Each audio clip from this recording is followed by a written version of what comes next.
Добродојдовте во Урбаните вести. Македонија денеска со низа пригодни свечености одбележува 77 години од почетокот на антифашистичкото востание и народно-ослободителната војна.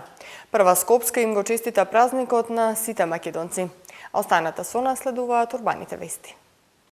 Македонија одбележува 77 години од антифашистичкото востание и народно-ослободителната војна. Во Газибаба се уште траат јавните повици за надомест за промена на покриви на згради и купување печки на пелети. Занајчиството во старата Скопска чаршија исчезнува. Младите велат не се заработува. За 3 години само 39 казни за некористење детско седиште во автомобил. Европскиот наспроти македонскиот образовен систем. Денешниот ден е неработен ден за сите граѓани на Република Македонија по повод одбележувањето 77 години од почетокот на антифашистичкото востание и народно-ослободителната војна. По повод одбележувањето денеска во градот беа одржани разни свечености и прослави. Денеска во Македонија е неработен ден за сите граѓани по повод одбележувањето 77 години од почетокот на антифашистичкото востание и народно-ослободителната војна. Почетокот на востанието беше означен на 11 октомври 1941 година, кога борците од првиот прилепски партизански одред го нападнаа бугарскиот полициски участок и телефонско-телеграфската мрежа во Прилеп. Македонскиот народ се крена против бугарскиот, италијанскиот и германскиот окупатор за ослободување на земјата. Следниот ден на 12 октомври се огласија и партизаните од Кумановскиот одред. Активноста за овие партизански одреди е скромна, но представува иницијална каписла за продолжување на борбата. 11 октомври е ден од македонската историја, кој не само што е символ на македонската борба за слобода, туку е и ден кога е поставен еден од темелите на македонската државност.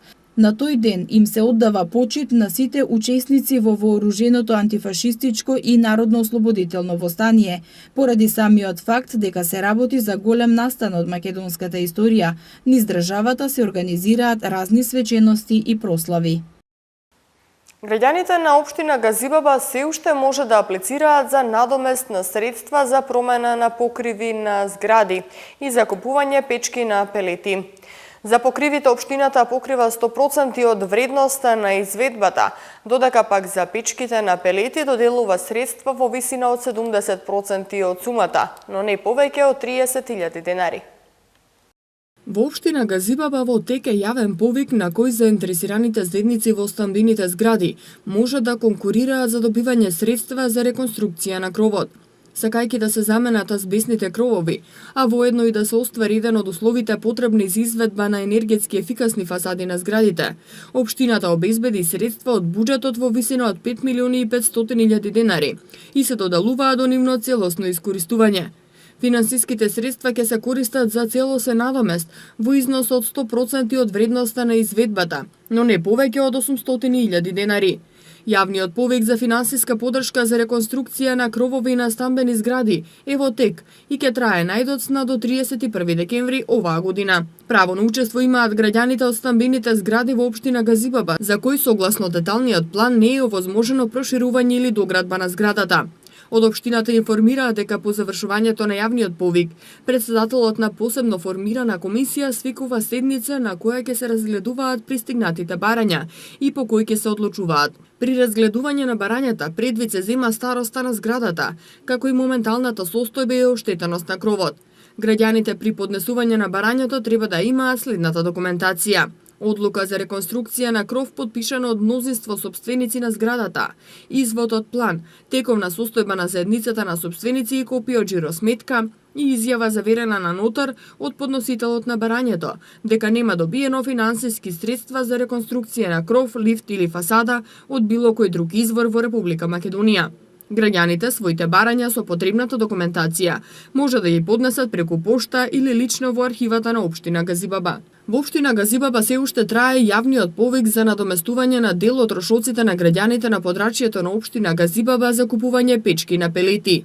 Општина Газибаба со цел да ги стимулира своите жители за примена на почисто гориво и квалитетни печки за затоплување на своите домови, кои имаат повисока енергетска ефикасност и пониски емисии во воздухот. На жителите кои ќе купат печки на пелети од денот на објавување на јавниот повик, заклучно со 1 ноември, ќе им надомести дел од трошоците направени при набавка на печка на пелети во висина од 70%, но не повеќе од 30.000 денари, со вклучен персонален данок на доход по домаќинство. Јавниот повик кој започна на 1 септември ќе трае заклучно со 1 ноември оваа година или до исцрпување на преостанатите финансиски средства, околу 2.780.000 денари од буџетот на општина Газибаба за оваа намена. Јавниот повик ќе се реализира по принципот прв дојден, прв услужен. Во денешно време, кога има напредна технологија, младите воопшто не се заинтересирани за изучување или продолжување на старите занаети во Скопје. Занаечиите за Прва Скопска велат дека секој го избира полесниот начин на заработка. Денес во старата Скопска чаршија има многу малку вакви занаечии, кои се обидуваат стариот занает да не згасне. Со модернизација на општеството, занаечиството полека изумира. Ако едно време во старата Скопска чаршија имало една ковачка улица, крзнарска, сааџиска, сега тоа е минато. Денес во чаршијата ваквите дуќани може да се избројат на двете раце. Причината за тоа е слабиот интерес на младите за изучување на занаетите.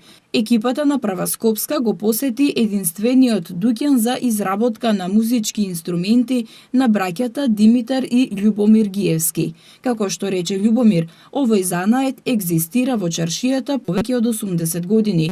Некогаш биле добри времиња, а некогаш лоши, но сепак занаетот успеале двајцата браќа да го одржат до денес.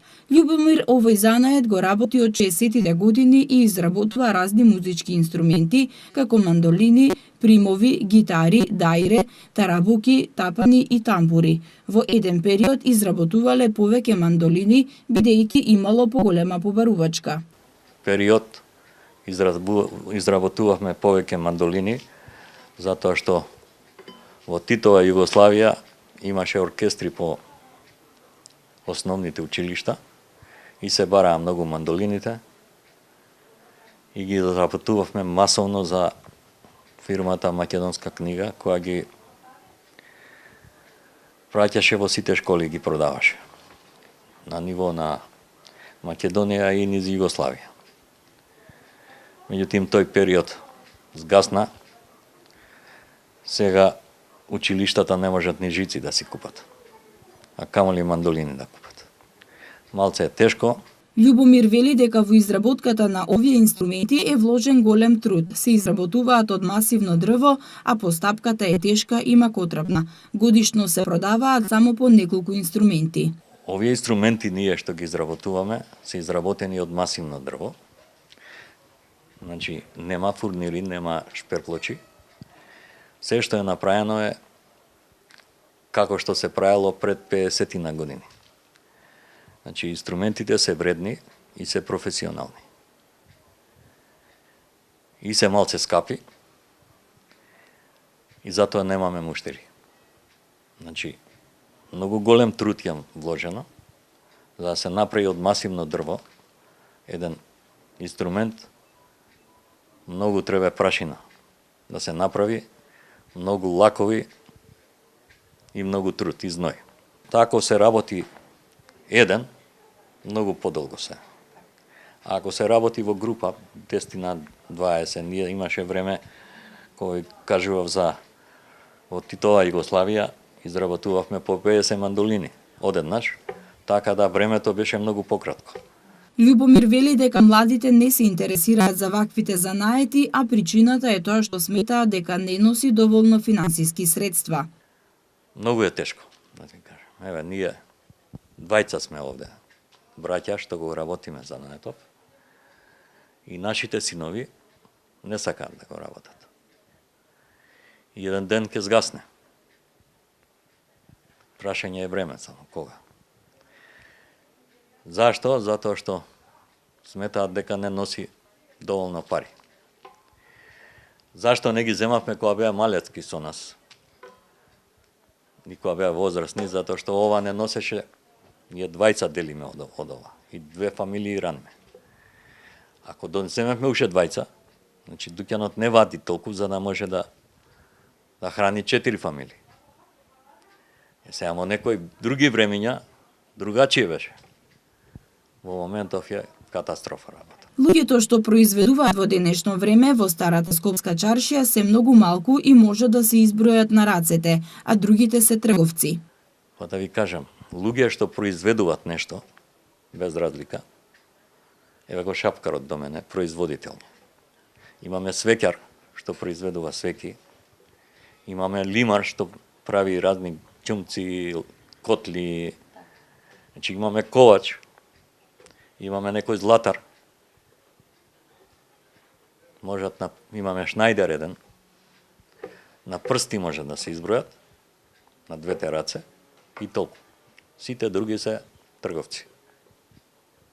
Значи, најстрашно е што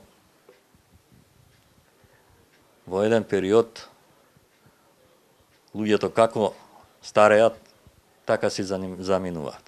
На прашањето што можат институциите да направат за да се подобри состојбата со занаечиството, Љубомир вели дека доколку се оформат оркестри, тој е тука да прави инструменти. Ако некој реши да оформи оркестри во основните училишта, јас сум тука да правам инструменти. И тоа ќе направи мојот занат да живее. Значи, ќе запослам луѓе, јас знам тоа да го правам, сме правеле масовно инструменти и ќе го научат занатот. Треба работа. Треба да ни се створи работа за да работам и да екзистирам и занатот да обстане. Ако вака само чмаеме и еден ден ке не нема. И нема кој да го продолжи тоа.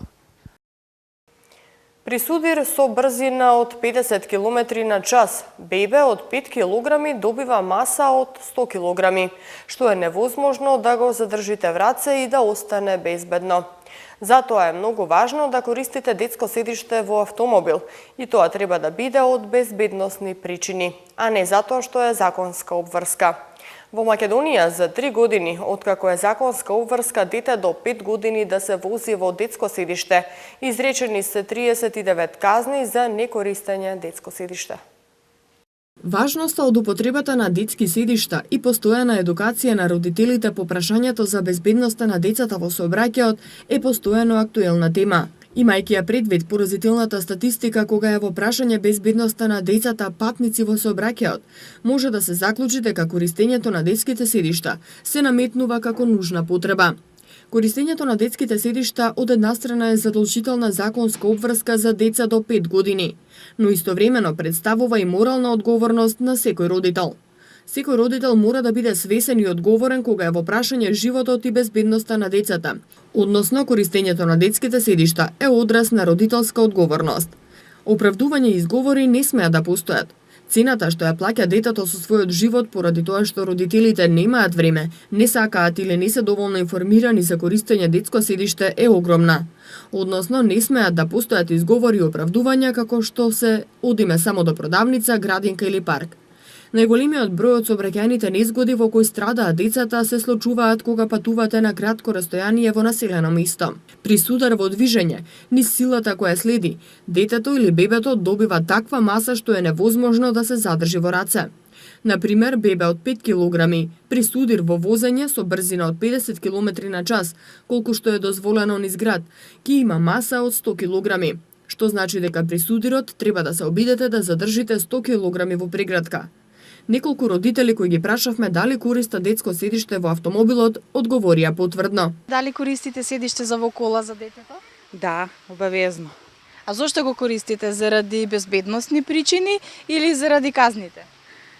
Па пред се ради безбедносни причини, првично транспортерот, а потоа и седиштето, а секако и ради казните, ама пред се ради безбедносни причини.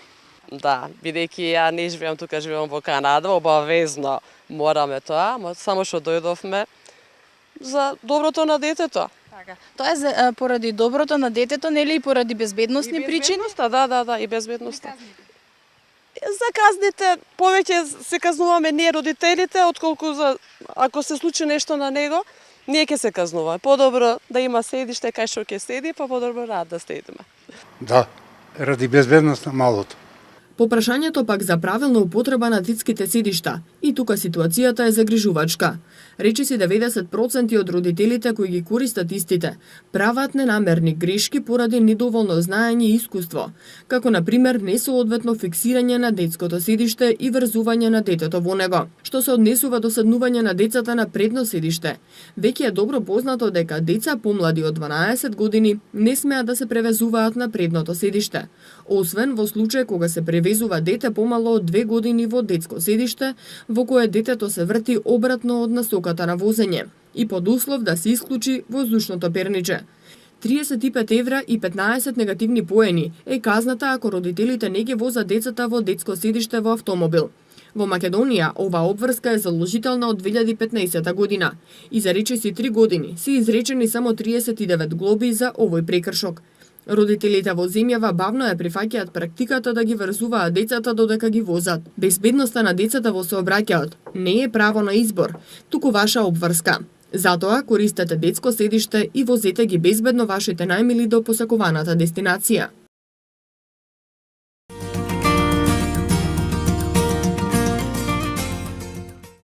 За заштита од сезонски грип, македонските граѓани прв пат годинава ќе можат да се имунизираат со 4 типна вакцина, која ќе штити од 4 вида инфлуенца. Ова е по препорака на Светската здравствена организација, од каде сметаат дека овие вакцини се поефикасни. Здравствените власти велат дека постапката за јавната набавка на вакцините е во тек и до крајот на месецов се очекува да се стартува со имунизацијата. Новина е што годинава за постарата популација над 65 години ќе има околу 28.000 дози бесплатни вакцини против грип. Уште 20.000 вакцини ќе се наплатуваат, но не по 400 денари како досега. Тие ќе имаат повисока цена бидејќи се работи за нов тип вакцина и годинава најмногу вакцини ќе има за Скопскиот регион, а имунизацијата ќе стартува кон крајот на октомври, кога ќе пристигнат новите вакцини. На Скопјани годинава прв пат ќе им бидат достапни над 10.000 вакцини против грип. Според препораките на Светската здравствена организација, во Скопје треба да бидат имунизирани околу 120.000 граѓани, а не како досега 12.000, за да има колективен имунитет. Во оваа група на граѓани кои треба да се заштитат од сезонски грип треба да бидат вклучени сите вработени во здравството, полицијата, шалтерските работници и образованието. Дел од епидемиолозите сметаат дека матичните лекари треба да се вклучат во делот кај постарите пациенти, за да ги насочат каде треба да се имунизираат, со цел да не настанат гужви. Статистиката од изминатите години покажува дека во една сезона во земјава се трошат околу 30.000 вакцини за заштита од грип, приближно иста бројка колку и најавените бесплатни дози. Во Македонија учениците до трето оделение не се оценуваат со оценки. Часот трае 45 минути, а основното образование се изучува 9 години. Направивме мала анализа како изгледа основното образование во најразвиените земји во Европа. Иднината на секоја држава ја градат децата, кои, ако се добро насочени и образовани, се најголем потенцијал за економски и политички просперитет на општеството. Затоа, вложувањето во квалитетно образование не треба да има цена. Образовниот процес во Македонија неколку пати досега трпеше реформи, кои најмногу ги почувствуваа учениците, но и родителите, кои се најзасегнати од промените во училиштата. Една од најголемите промени во образованието во Македонија, на која дел од граѓаните се уште се навикнуваат, е деветолетката, која стартуваше во 2006 година, со што за најмалите во нулта група се обезбедија соодветни учебници, прилагодени на нивната возраст, а во трето оделение се воведе изучување на англиски јазик. Во шесто оделение се изучуваат задолжителни и изборни предмети, со цел учениците полесно да се насочат кон средното образование. Карактеристично за македонскиот образовен систем е тоа што учениците до трето оделение не добиваат оценки. Сепак, дел од родителите сметаат дека учениците се непотребно оптеретени со голем број наставни часови и изучување на обемен наставен материјал. Колку за споредба земавме примери од неколку образовни системи во Европа, кои би можеле да бидат пример за луѓето кои го креираат образованието во Македонија. Во Холандија, на пример, учениците под 10 годишна возраст не добиваат домашни задачи, а учениците под 12 годишна возраст немаат тестови. Во состав на часовите има сексуално образование и едукација за опасностите од консумирање на дрога и алкохол. Отсуствата од училиште и доцнењето се сваќаат многу сериозно, и ако нема добра причина за тоа, на родителите може да им биде напишана казна, па дури и да бидат затворени 1 месец, а ученикот да мора да извршува општествено корисна работа. Во Германија пак, учениците учат да возат велосипед според сообраќајните правила, а потоа полагаат. Секој одмор на училиште се користи за престој на свеж воздух во дворот, а оценки, слично како кај нас, почнуваат да добиваат од трето одделение. Во Швајцарија, пред поаѓање во училиште, психолог зборува со децата и доколку смета дека детето се уште не е доволно созрено за на училиште, ги советува родителите да почекаат уште 1 или 2 години. А носењето мобилен телефон е строго забрането во училиштата. Во Чешка пак, за време на летниот распуст има едукативни кампови за учениците, а во зима има рекреативни часови, каде учениците учат да скијаат. Во многу училишта има и часови за танц.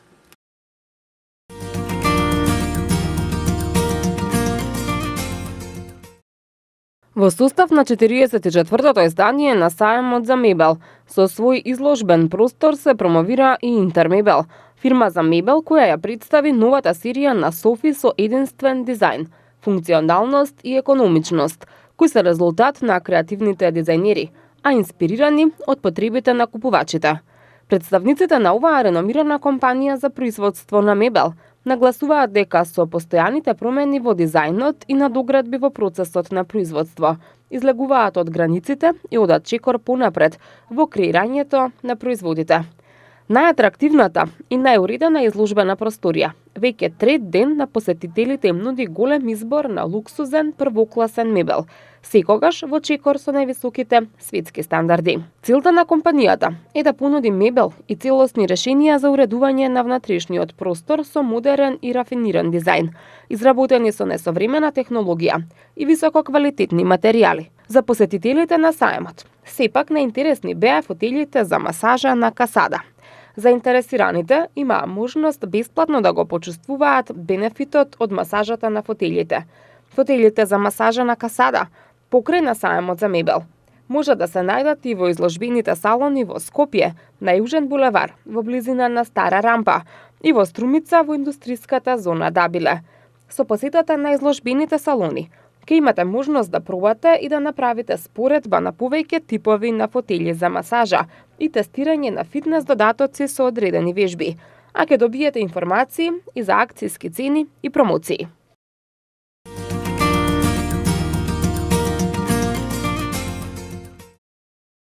Фирмата БГ Протовисион Дуел увоз-извоз Скопје е генерален застапник и увозник на германските професионални средства за одржување на хигиена БГ Протовисион од Берлин, Германија.